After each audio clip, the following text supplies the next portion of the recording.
నమస్కారం. ఆర్‌పిఆర్ టీవీకి స్వాగతం. కొత్త సంవత్సరం కొత్త నిర్ణయాలను తీసుకునేందుకు శుభారంభం అని అంటారు. మన జీవితాల్లో కొత్త ఆశలకు తొలి మాసం జనవరి. మరి ఈ జనవరిలో ఏ రాశి ఫలితాలు ఎలా ఉండబోతున్నాయి? విద్య, ఉద్యోగం, వ్యాపారం, ఆరోగ్యం, కుటుంబ జీవితం, వ్యక్తిగతమైన జీవితం ఎలా ఉంటుంది? గ్రహగతులు మన జీవితాలపై ఎలాంటి ప్రభావాన్ని చూపించబోతున్నాయనేది ఈరోజు మనం తెలుసుకుందాం. మనతో పాటు స్టూడియోలో ప్రముఖ ఆధ్యాత్మికవేత్త, జ్యోతిష్య పండితులు బ్రహ్మశ్రీ డాక్టర్ సివిబి సుబ్రహ్మణ్యం గారు ఉన్నారు. ఆయన్ని అడిగి అనేక విషయాలు తెలుసుకుందాం. నమస్కారం గురువుగారు. నమస్కారం. 2026వ సంవత్సరం జనవరి నెలలో ఏ రాశి వారికి ఎలా ఉండబోతుంది అనే విషయాలను తెలుసుకోవాలనుకుంటున్నాం. అందులో తులారాశి గురించి తెలుసుకోవాలనుకుంటున్నాం గురువుగారు.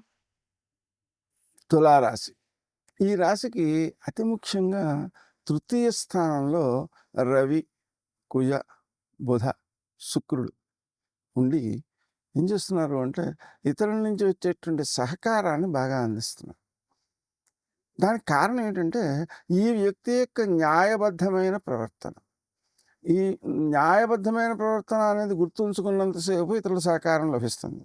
వారే కనుక న్యాయాన్ని తప్పి ఎవరు చూడటం లేదు కదా అనే భావనతో కనుక న్యాయం తప్పి ప్రవర్తించినట్లయితే ఆ సహకారం బాగా లోపించేటువంటి అవకాశం కూడా ఉంది. ఈ విషయాన్ని కూడా గుర్తుపెట్టుకోవాలి.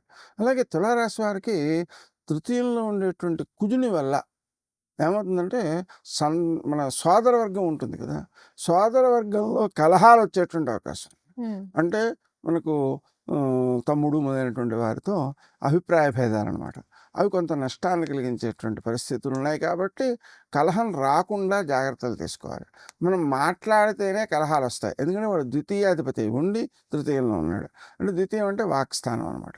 అందుకని వాక్ రూపంలోనే కలహాలు వచ్చే అవకాశం ఉంది. కాబట్టి అతి ముఖ్యంగా ఎవరితోనూ మాట్లాడకుండా ఉండడం మంచిది. అంటే మాట్లాడకుండా ఉండడం అంటే అవసరమైనప్పుడు మాట్లాడొద్దని కాదు, అవసరం లేకుండా కూడా కొంతమంది కబుర్లు చెబుతూ ఉంటారు.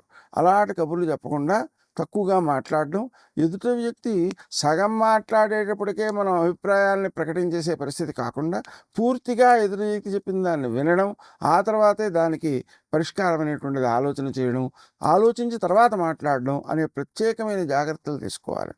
న్యాయబద్ధత అనేటువంటిది దాంట్లోనే ఉంటుంది.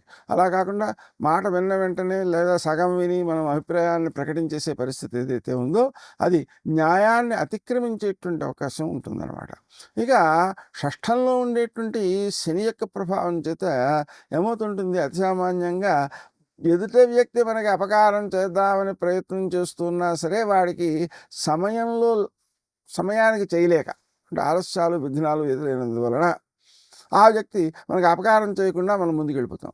అంటే అపకారాలు జరగవు అనమాట. చేద్దామనే వాళ్ళు ఉన్నారు కానీ జరగవు.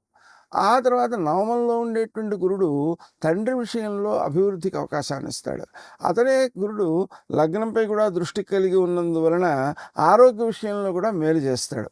Honor Signatus, the biggest gated community in the heart of the city. Spacious 3.5 and 4 BHK apartments at Kukatpalli, High-Tech City. For more details, search for Honor Signatus. అయితే ఈ మేలు చేసేటువంటి స్వభావం అంతా కూడా దేనివల్ల ఏర్పడుతోంది అంటే దైవారాధన వల్ల ఏర్పడుతోంది అనే విషయాన్ని మనం గుర్తుపెట్టుకోవాలి. అంతేకాకుండా అప్పులు ఇచ్చినట్లయితే రావడం ఆలస్యం అయిపోతుంటుంది, అప్పులు తీసుకున్నట్లయితే తీర్చడం ఆలస్యం అయిపోతుంటుంది. ఈ రెండు విషయాలని గుర్తుపెట్టుకుని వీలైనంత వరకు అప్పు చేయకుండా ఉండడం, అలాగనే మనం అప్పు ఎవరికి ఇవ్వకుండా ఉండడం. మనకి ఏదైనా సహాయం చేయదలుచుకుంటే చేయొచ్చు, కానీ అప్పు మాత్రం ఇవ్వకూడదు. ఆ విధమైనటువంటి జాగ్రత్తలు తీసుకోవడంతో పాటుగా మనం తన యొక్క శక్తిని వినియోగించేటప్పుడు అతి సామాన్యంగా ఏమవుతుందంటే తాను చేసినటువంటి తప్పుల వలననే తనకు అపకారం కలుగుతుంటుంది. ఎందువలన అంటే ఆలోచించకుండా చేయడం వల్ల. అందుకని తాము చేద్దామనుకున్న పనికి తర్వాత వచ్చేటువంటి పరిణామాలు అవి సుఖప్రదమైన దుఃఖప్రదమైన కూడా ఆలోచించాల్సిన అవసరం ఉంది. వాటిని గురించి ఆలోచించి సక్రమంగా వాటిని పూర్తి చేయాలే తప్ప మనకు ఆలోచన అక్కర్లేకుండా మనం చేసేద్దామంటే సాధ్యపడేటువంటి అంశం లేదు. అంతేకాకుండా ఈ తులారాశి వాళ్ళని చుట్టుపక్కల వ్యక్తులు నమ్ముతారు. ఎందుకంటే న్యాయబద్ధంగా ఉంటాడు అనేటువంటి భావనతో నమ్ముతుంటారు. ఇలా ప్రజలు న్యాయబద్ధంగా ఉండేటువంటి లక్షణం ఎప్పుడైతే వచ్చిందో అప్పుడు ఏమవుతుంది, ఇతనికి చేతులు ఇరికేసినట్టు అయిపోతుంది. ఎందుకంటే మనకు ఏ రకమైనటువంటి మార్గాన్ని తప్పే అవకాశం లేదు, అటువంటి పరిస్థితి అనమాట. అది చాలా మంచిది, వాస్తవానికి అది మంచిది, చెడు చేయక్కర్లేకుండా సరిపోతుంది.